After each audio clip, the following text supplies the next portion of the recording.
Meet the Elofs. 5 years ago, they adopted a man they'd never met, who writes to them from a prison cell in Israel. My dearest Nick and Mary, I'm very glad to hear from you so soon. About the next parole hearing, I don't know what will happen. We've passed a long time in a very bad, cruel condition. We will see what the U.S. is going to do with Iraq, if they'll go to war. The man they adopted is Mordecai Vanunu, jailed as a traitor. He spent 11 years in solitary confinement. He was buried alive. He was shut up in a 6-by-9-foot cell. No windows, so he couldn't see outside. Even when he exercised, there was a canvas around him when he was out walking. He has spent more time in isolation in a prison in the Western world than any other human being. It was that bad. His condition was that bad. And that's what really moved us to adopt him. How can a country treat a human being that way? Vanunu moved to Israel as a child with his family from Morocco. He served in the Israeli army, studied philosophy, and found work at Dimona. This mysterious complex in the Negev desert employed thousands of people, all sworn to secrecy. For years, Israel called it a textile factory, never admitting its true purpose, making plutonium for bombs. Vanunu's dissent over government policies was noted. He was given a warning and decided to leave. But not without the evidence which would change history.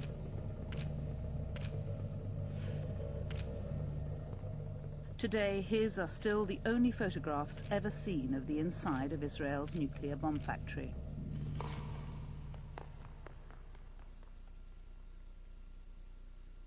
It's 16 years since Sunday Times journalist Peter Hounem heard rumors that an Israeli whistleblower was offering proof of what the world had long suspected.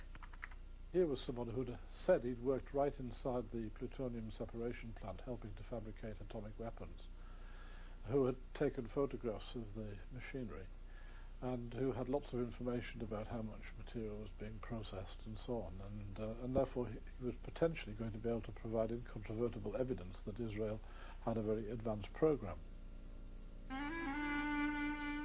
Hounem flew to meet Vanunu, who is now a Christian living in Australia. He was brought to England. He was hidden in a country hotel and smuggled into the paper's offices in the boot of a car while they checked his story. But Israeli intelligence agents, caught here on Wapping's security cameras, were onto him. They were waiting to strike.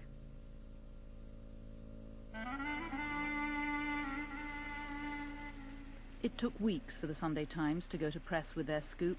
When they finally did, on October the 5th, 1986, Vanunu had vanished.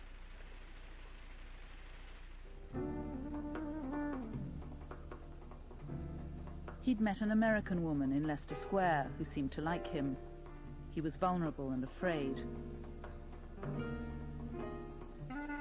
When she suggested he'd be safer with her in Rome, he fell for it. It was a classic honey trap.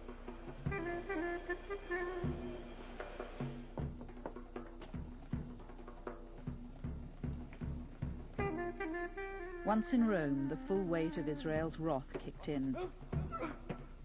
Vanunu was overpowered, assaulted, and drugged.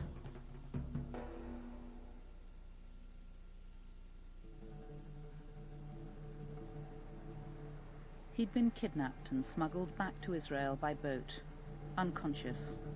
For weeks no one knew where he was.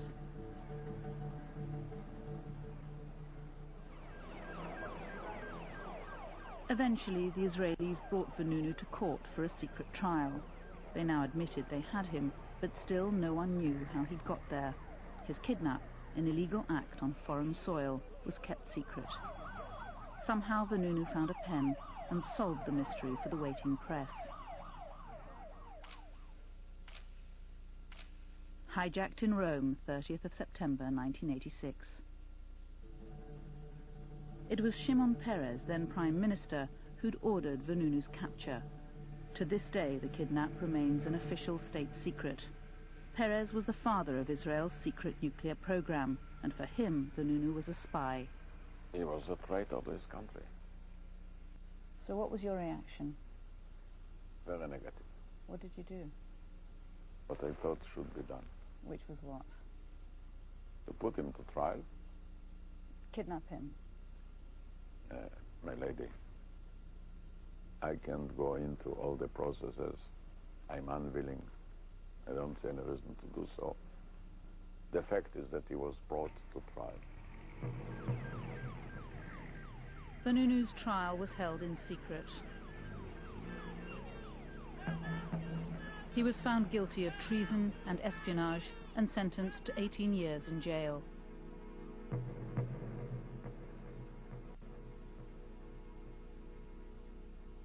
Vanunu was treated this way out of revenge, out of a way to deter others, and because actually he's the person who broke the taboo of the secrecy in the Israel society, a very strong and influencing taboo in a very closed society, more like a tribe. Mordecai Vanunu started his sentence on the 27th of March 1988. Few tears were shed. For most Israelis, he was more than a traitor. He'd rejected Judaism. His parents declared him dead, and the world forgot about Israel's nuclear whistleblower. But the truth was out.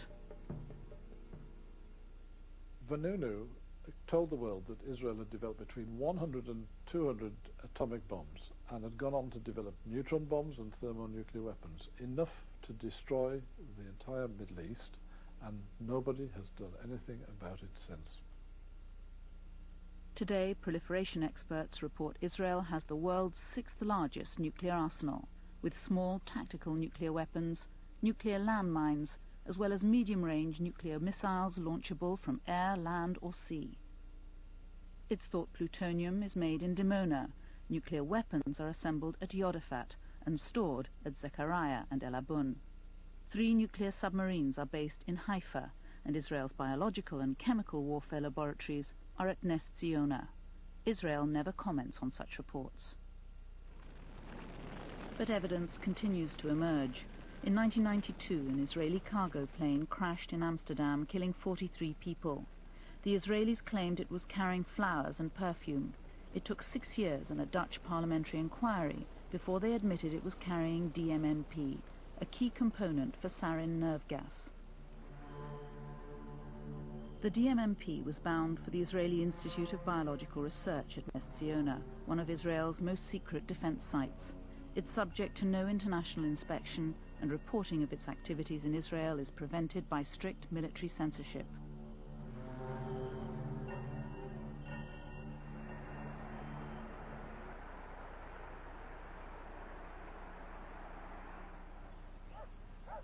As war has loomed closer, small signs of dissent have appeared on the suburban streets of Middle America.